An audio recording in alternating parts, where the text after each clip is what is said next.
जिज्ञासु मित्रों, बहुत बहुत अभिनंदन है आपका दिव्य सृजन में।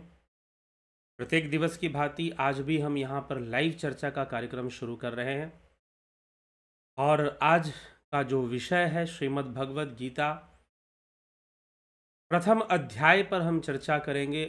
अर्जुन विषाद योग का नाम है।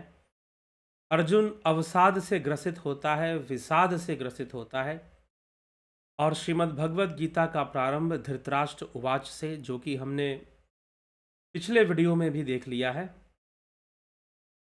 तो धृतराष्ट्र उवाच से शुरू होता है। धर्म क्षेत्रे कुरुक्षेत्रे समवेता युत्सव मामका पांडवा शैव किम कुर्वता संजय, इससे शुरू होता है। तो अभी हम शुरू करेंगे, अभी हमने शुरू नहीं किया है।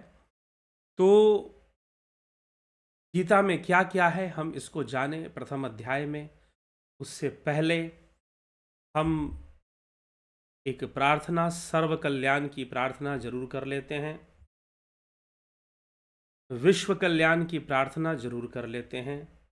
चलिए, क्योंकि ये श्रीमद् भगवद गीता का अध्याय है, का विचार है, तो प्रारंभ करने के पहले हमें जरूर ऐसी प्रार्थना करनी चाहिए। नियम है, योग पद्धति में भी ये नियम है।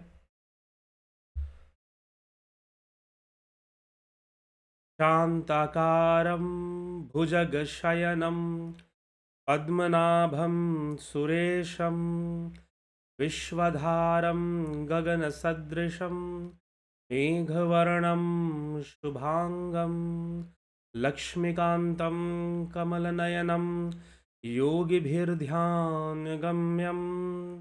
वन्दे विष्णु भवभयहरं सर्वलोकैकनाथम्।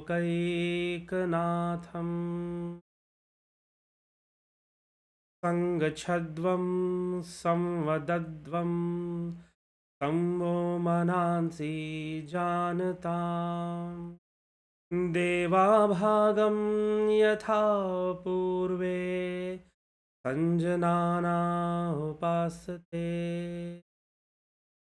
ओम शांति शांति शांति।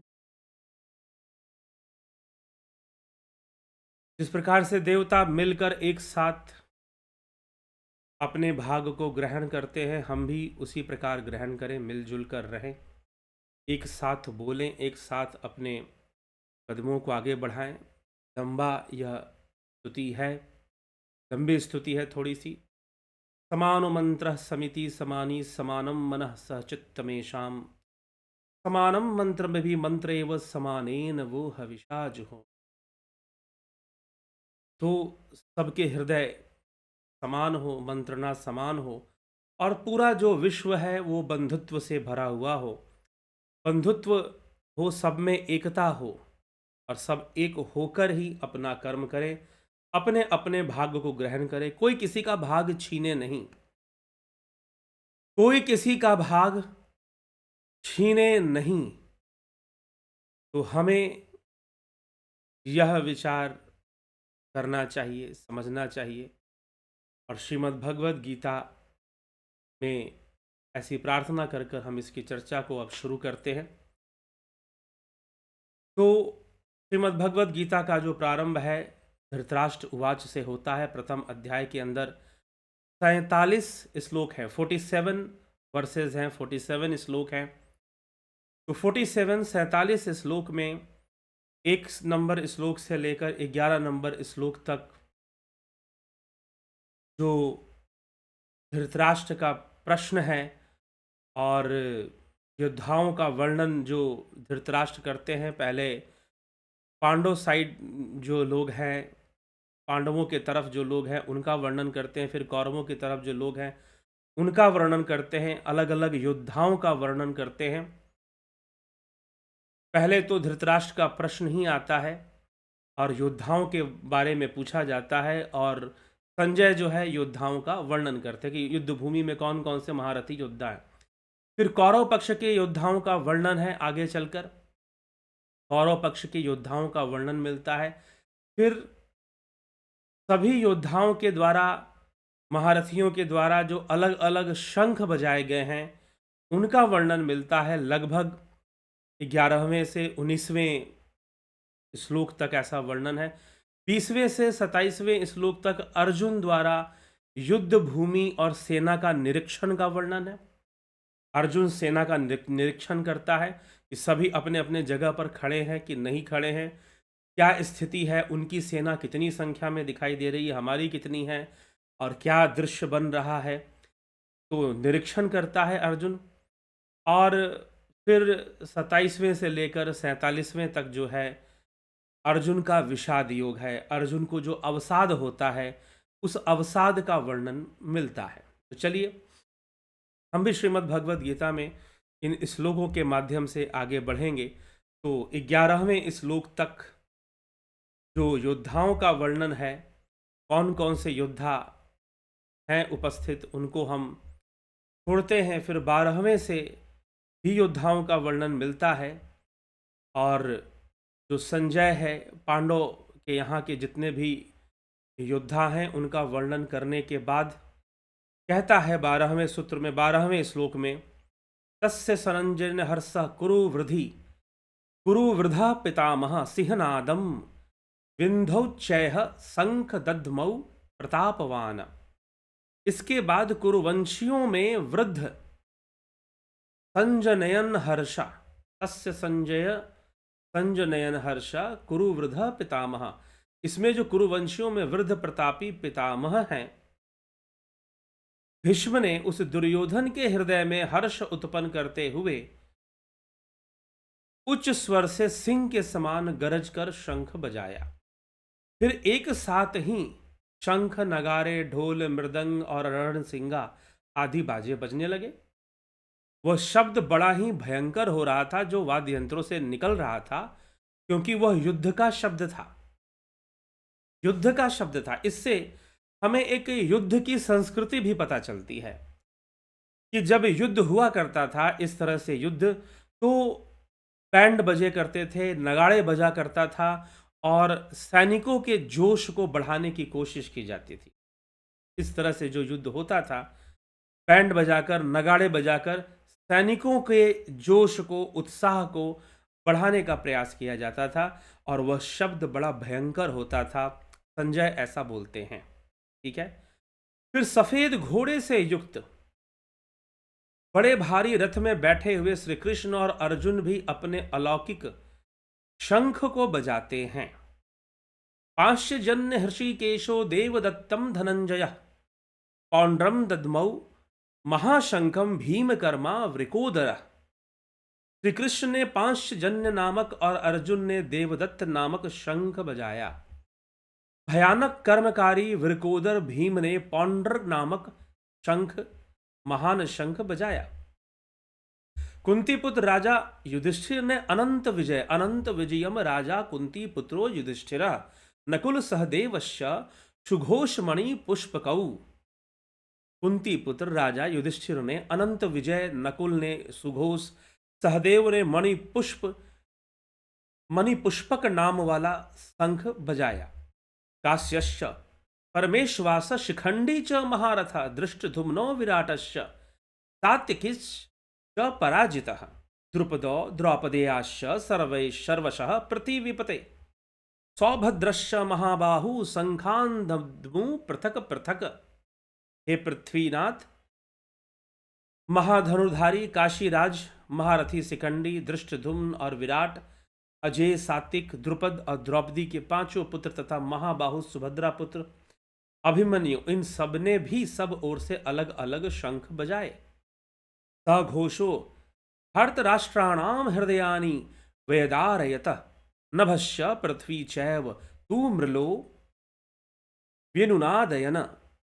वह भयंकर शब्द आकाश और पृथ्वी को गुंजाता हुआ धृतराष्ट्र पुत्रों के हृदय को विदर्ण करने वाला था। 19वें श्लोक तक मात्र शंखों का ही वर्णन है। उसके बाद महर्षि वेदव्यास, जिन्होंने श्रीमद् भगवद गीता लिखी है, पूरा महाभारत ग्रंथ लिखा, उसी के भीष्म पर्व से लिया गया है। आगे वो कहते हैं कि हे पृथ्वीनाथ, फिर उस शंख चलने की तैयारी के समय, पृथ्वीनाथ कौन है यहाँ पर? धृतराष्ट्र है। तो संजय बोल रहा है कि उस शंख, उस शस्त्र चलने की तैयारी के समय युद्ध के लिए सजकर डटे हुए धृतराष्ट्र पुत्रों को देखकर कपिध्वज अर्जुन धनुष उठाकर श्री कृष्ण से इस तरह कहने लगा, हे अच्युत, जब तक इन खड़े हुए युद्ध इच्छुक वीरों को भली भांति देखूं कि इस रण उद्योग में मुझे किन किन के साथ युद्ध करना है, तब तक आप मेरे रथ को दोनों सेनाओं के बीच में खड़ा करिए। अर्जुन बड़े उत्साह में है, बड़े जोश में है, युद्ध करने के लिए पूर्णतः तत्पर है, फुल कॉन्फिडेंस में नजर आ रहा है कि मैं देखना चाहता हूं कि कौन कौन मुझसे युद्ध करने के लिए यहां पे खड़ा है। आगे बढ़ता है अर्जुन, श्री कृष्ण रथ को आगे ले चलते हैं। दुर्मति दुर्योधन का युद्ध में भला चाहने वाले ये राजा लोग यहां आए हैं। उन युद्ध करने वालों को भी मैं सही प्रकार से थोड़ा देख लूं कि कौन कौन राजा दुर्योधन के साथ खड़ा है। संजय बोले, हे भारत, निद्राजीत अर्जुन इस प्रकार प्रेरित हुए कृष्ण उस उत्तम रथ को दोनों सेनाओं के बीच में भीष्म और द्रोणाचार्य के तथा अन्य सब राजाओं के सामने खड़ा करके बोले, हे पार्थ, इन इकट्ठे हुए कौरवों को तुम देखो। फिर वह प्रथापुत्र अर्जुन वहां दोनों सेनाओं में खड़े हुए अपने ताऊ चाचों को, दादों को, गुरुओं को, मामों को, भाइयों को, पुत्रों को, पौत्रों को, मित्रों को, ससुरों को, सुहृद वर्गों को वहां उन सभी कुटुंबियों को खड़े हुए देखकर अत्यंत करुणा से घिरकर वह कुंती पुत्र अर्जुन शोक से व्याकुल होता हुआ इस प्रकार कहने लगा, हे कृष्ण, सामने खड़े हुए युद्ध के इच्छुक जन समुदाय को देखकर मेरे सब अंग शिथिल हो रहे हैं, मुख सूख रहा है, मेरे शरीर से कंप और रोमांच हो रहा है। ये सिम्टम किसका है वैसे? इस तरह का सिम्टम अचानक से अगर पैदा हो जाए तो उसे हम क्या कहते हैं? उसे हम कहते हैं पैनिक अटैक। अगर इस प्रकार का सिम्टम अचानक से आ जाए तो उसे हम कहते हैं पैनिक अटैक। पैनिक अटैक मतलब अचानक से व्यक्ति डिप्रेशन में चला गया, अचानक से नेगेटिव माइंडेड हो गया। अभी तक तो सब भला था लेकिन अचानक से पता नहीं उसे क्या हो गया, शरीर कांपने लगा, पसीने निकलने लगे। This is called panic attack. कई बार यह अटैक उस सिचुएशन में आता है जब ऐसे सिचुएशन में आप पड़ जाते हो। ऐसा नहीं कि सबको आता है, जो लोग थोड़ा मन से दुर्बल हैं उन्हीं को, लेकिन हम अर्जुन मन से दुर्बल हम ऐसा नहीं कह सकते, किसी को भी आ सकता है। अगर बहुत ज़्यादा नेगेटिव सिचुएशन उसके सामने आ जाए तो चारों तरफ से उसको लगे कि भाई विनाश होने वाला है, मैं मरने वाला हूँ, तो पैनिक अटैक उसे हो सकता है। कुछ लोग जो कमज़ोर हैं उनको ज़्यादा होता है, जल्दी जल्दी हो जाता है। तो पैनिक अटैक में शरीर में कंपन आना, पसीने निकलना, कमजोरी महसूस होना। कितना भी बलवान आदमी हो, अगर पैनिक अटैक हो जाएगा कमजोरी महसूस करे, जैसे कोई ताकत ही नहीं है। ठीक है, तो अर्जुन सारा दृश्य देखता है कि मेरे ही चाचा लोग हैं, मेरे ही भतीजे लोग हैं, मेरा पूरा खानदान है, भाई भतीजा चाचा सब, पितामह दादा सब तो खड़े ही यहाँ पर, कौन नहीं खड़ा? पूरा कुटुंब ही मेरा इस युद्ध भूमि में खड़ा हो रखा है। अर्जुन को ये सारा दृश्य देखकर उसको पैनिक अटैक हो जाता है, वो अपना संतुलन खोने लग जाता है, अवसाद से ग्रसित हो जाता है। वास्तव में ये अवस्था भी क्या है? यह अवस्था भी तो एक एक विचारों का वेग है, एक वृत्तियों का वेग है। वृत्तियां ही तो हैं, पूर्व संस्कारों से जो मन उसका भरा हुआ है कि हमें शुभ कर्म करने चाहिए, हमें अच्छे कर्म करने चाहिए, हमें भला कर्म करना चाहिए, हमें व्यर्थ का हिंसा भी नहीं करनी चाहिए। अर्जुन को जो ऋषि मुनियों से जो शिक्षा मिली है और जो ज्ञान मिला है, उन सब के वशीभूत उसको ऐसा होता है और वो सोचता है कि ये क्या, पूरे कुटुंब का ही विनाश। अरे जिनके लिए हम भूमि चाहते हैं वो सारे युद्ध में खड़े हैं लड़ने मरने के लिए। तो ये तो बड़ी विचित्र स्थिति है मेरे सामने, और उसका शरीर कांपने लग जाता है, शिथिल पड़ जाता है, गांडीव हाथ से छोड़ देता है। This is the panic attack. विचारों का ऐसा, इसलिए विचार बहुत ताकतवर चीज होते हैं, विचार कुछ भी कर सकते हैं। मन के ही विचार, अपने ही विचार आपकी मृत्यु के कारण बन जाते हैं। किसी परिस्थिति में आप कितने भी बलशाली क्यों ना, खूब बॉडी बिल्डर हो, खूब टैलेंटेड हो, खूब बुद्धिजीवी हो, लेकिन पता नहीं मन कौन सी दिशा पकड़ ले। अगर पकड़ लिया तो पता नहीं क्या हो जाएगा। तो आज विश्व का सबसे बड़ा धनुर्धर, विश्व का महान धनुर्धर और इस प्रकार का तपस्वी योद्धा अर्जुन जो है ऐसी अवस्था में पड़ गया है, उसे पैनिक अटैक हो गया, उसके शरीर शिथिल हो रहे हैं, पसीना निकल रहा है, थर थर कांप रहा है। ये कैसा दृश्य है? पूरा खानदान, मेरा पूरा कुटुंब तो युद्ध भूमि में मरने के लिए खड़ा है। ये क्या हो रहा है केशव? मैं इनको देख नहीं पा रहा हूं। गांडीवम संसते हस्तात्व चैव परिध्यते न च शक्तोभ्यवस्थातुम भ्रमतीव च मे मनः। गांडीव धनुष हाथ से खिसक रहा है, त्वचा बहुत जलती है, साथ ही मेरा मन भ्रमित सा हो रहा है, मैं खड़ा रहने में भी समर्थ नहीं हूं। अर्जुन कहता है, हे कृष्ण, इसके सिवा और भी सब लक्षण मुझे विपरीत ही दिखाई देते हैं। युद्ध में अपने कुल को नष्ट करने में मैं कल्याण को नहीं देख रहा हूं। हे कृष्ण, मैं ना विजय ही चाहता हूं, ना राज्य का सुख ही चाहता हूं। हे कृष्ण, हमें राज्य से, भोगों से या जीवित रहने से क्या प्रयोजन है? हम जिनके लिए राज्य, भोग और सुख आदि चाहते हैं, वे ये हमारे गुरुजन, ताऊ, चाचा, लड़के, दादा, मामा, ससुर, पोते, साले और अन्य कुटुंबी लोग धन और प्राणों के मोह त्याग कर युद्ध भूमि में खड़े हैं। हे मधुसूदन, मुझ पर वार करते हुए भी इन संबंधियों को त्रिलोकी का राज्य पाने के लिए भी मैं मारना नहीं चाहूंगा। फिर जरा सी पृथ्वी के लिए, थोड़े से राज्य का भाग के लिए कहना ही क्या, मैं युद्ध नहीं करूंगा। हे जनार्दन, इन धृतराष्ट्र पुत्रों को मारने से हमें क्या प्रसन्नता होगी? प्रत्युत इन आतताइयों को मारने से हमें पाप ही तो लगेगा। इसलिए हे माधव, अपने कुटुंबी धृतराष्ट्र पुत्रों को मारना हमें उचित नहीं है, क्योंकि अपने कुटुंब को नष्ट करके हम कैसे भला सुखी हो सकते हैं? यद्यपि लोभ के कारण यद्यपयते न पश्यन्ति लोभोपहत चेतसा कुलक्षय कृतम दोषम मित्र दोहे च पातकम। यद्यपि लोभ के कारण जिनका चित्त भ्रष्ट हो चुका है, ऐसे ये कौरव कुल क्षय जनित दोष को और मित्रों के साथ वैर करने में होने वाले पाप को नहीं देख रहे हैं, तो भी हे जनार्दन, कुल नाश जन्य दोषों को भली प्रकार जानने वाले हम लोग इस पाप से बचने का उपाय क्यों नहीं खोजना चाहिए? यह तो सिद्ध ही है कि कुल का नाश होने से सनातन कुल धर्म नष्ट हो जाते हैं, और धर्म का नाश होने से सारे कुल को सब ओर से पाप दबा लेता है। हे कृष्ण, इस तरह पाप से घिर जाने पर कुल की स्त्रियां दूषित होती हैं। हे वार्ष्णेय, स्त्रियों के दूषित होने पर वर्ण संकरता आती है। वर्ण संकरता उन कुल घातियों और कुल को नरक में ले जाने का कारण बनती हैं, क्योंकि उन पितर लोग पिंड क्रिया और जल क्रिया नष्ट हो जाने के कारण अपने स्थान से पतित हो जाते हैं। इस प्रकार वर्ण संकरता को उत्पन्न करने वाले उपयुक्त दोषों से उन कुल घातियों के सनातन कुल धर्म और जाति धर्म नष्ट हो जाते हैं। हे जनार्दन, जिसके कुल धर्म नष्ट हो चुके हैं, ऐसे मनुष्यों का निसंदेह नरक में वास होता है, ऐसा हमने सुना है। अहो, शोक है कि हम लोग बड़ा भारी पाप करने का निश्चय कर बैठे हैं, जो कि इस राज्य सुख के लोभ से अपने कुटुंब का नाश करने के लिए तैयार हो गए हैं।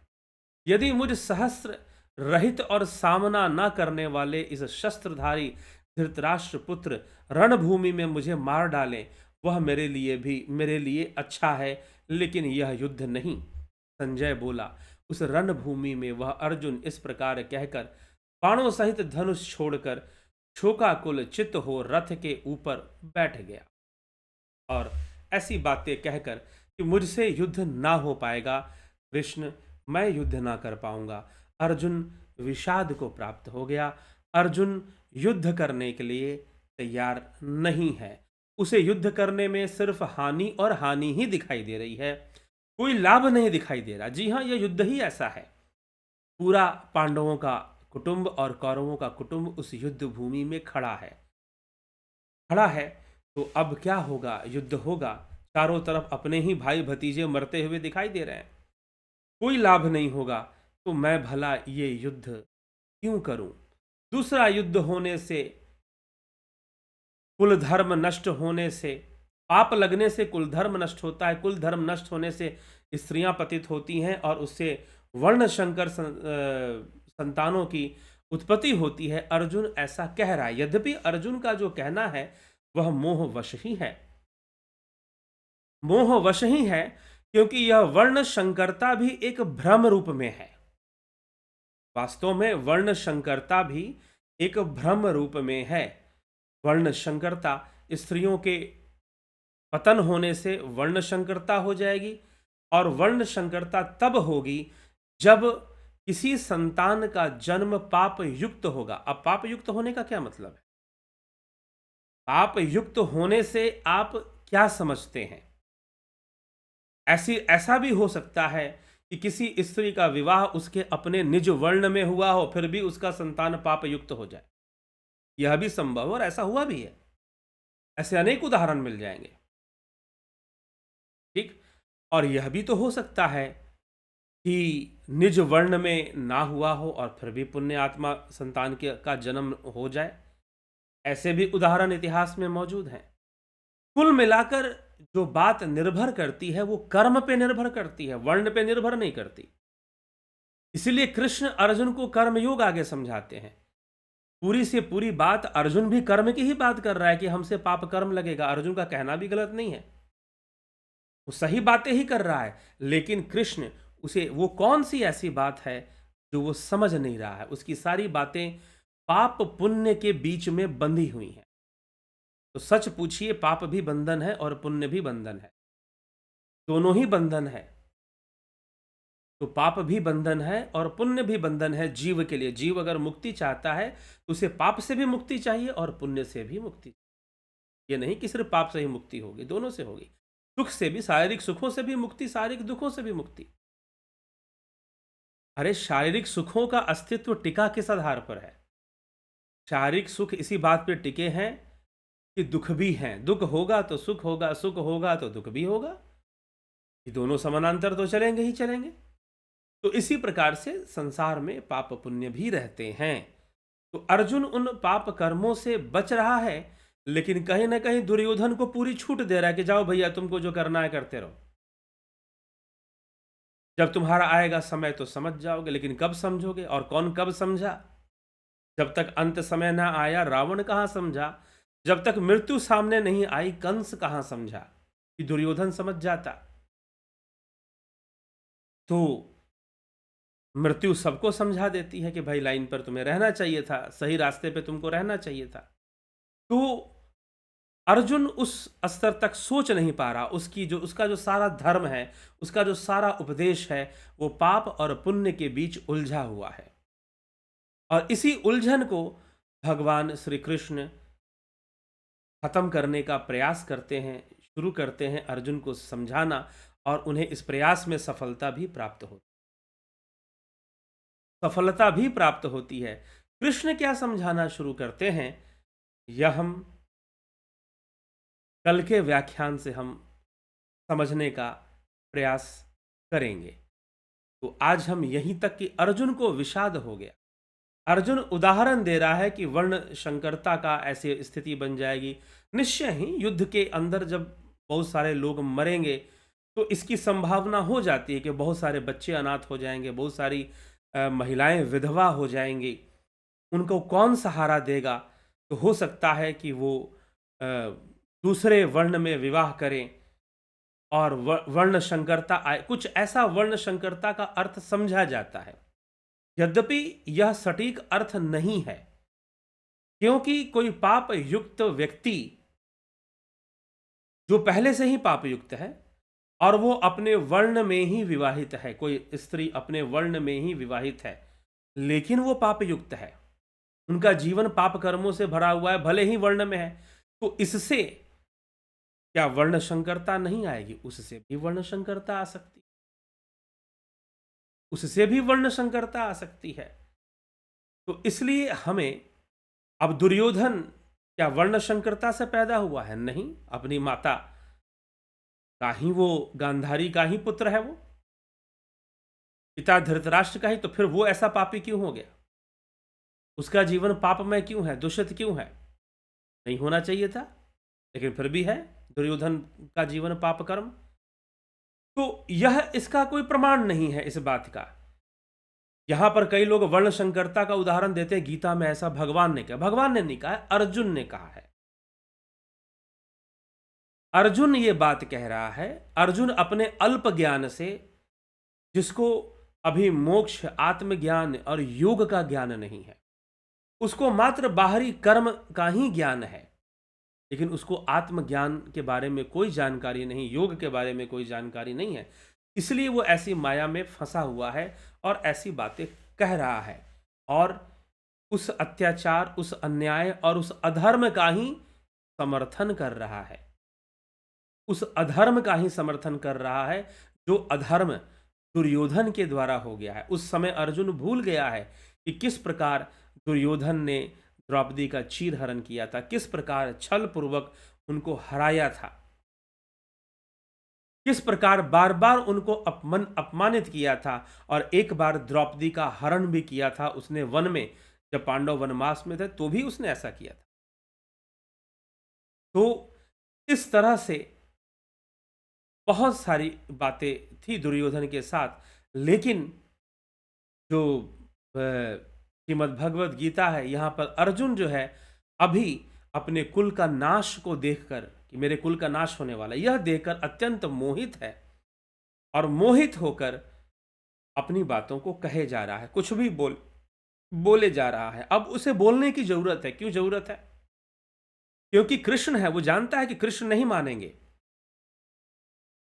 दुर्योधन ने कृष्ण का भी बहुत अपमान किया है, तो कृष्ण नहीं मानेंगे, अर्जुन जानता है। इसलिए अर्जुन अपना ज्ञान रख रहा है, एक तरह से समझिए कि ज्ञान झाड़ रहा है, तर्क दे रहा है कि ऐसा पाप लग जाएगा, वैसा पाप लग जाएगा, वर्ण शंकर पैदा हो जाएंगे, इस तरह के अनेकों बहाने वो दे रहा है। अभी भी वो सोचता है कि हमें दुर्योधन को मनाना चाहिए, शांत करना चाहिए, जबकि सारे प्रयास हो चुके हैं। वो खुद भी पहले प्रयास कर चुका है, सारे पांडव मिलकर, युधिष्ठिर भी दुर्योधन को समझा चुके हैं, लेकिन कोई लाभ अब तक ना मिला। और दुर्योधन रक्त का प्यासा, युद्ध का प्यासा, युद्ध करने के लिए सर्वदा तैयार है। तो यह सारा बात सुनकर भगवान कृष्ण, ये अर्जुन के जो भी बहाना अर्जुन बनाता है, जो भी एक्सक्यूजेज हैं उसके, उन सब को सुनकर भगवान कृष्ण समझ जाते हैं कि अब इसको पैनिक अटैक हो चुका है, यह भ्रमित हो चुका है, इसके ऊपर नकारात्मक विचार, चित्त विक्षेप हो चुका है, और नकारात्मक विचार इसके ऊपर हावी हो चुके हैं।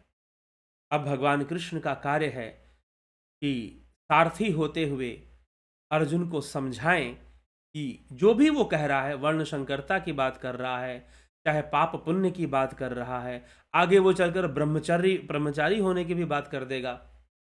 तो ये सारी जो बातें हैं, सारे जो अर्जुन के तर्क हैं और अर्जुन का जो ज्ञान है, उसको समझाएं और उसे सही रास्ते पर, उसे कर्तव्य पथ पर लेकर आए, उसे कर्तव्य पथ पर लेकर आए।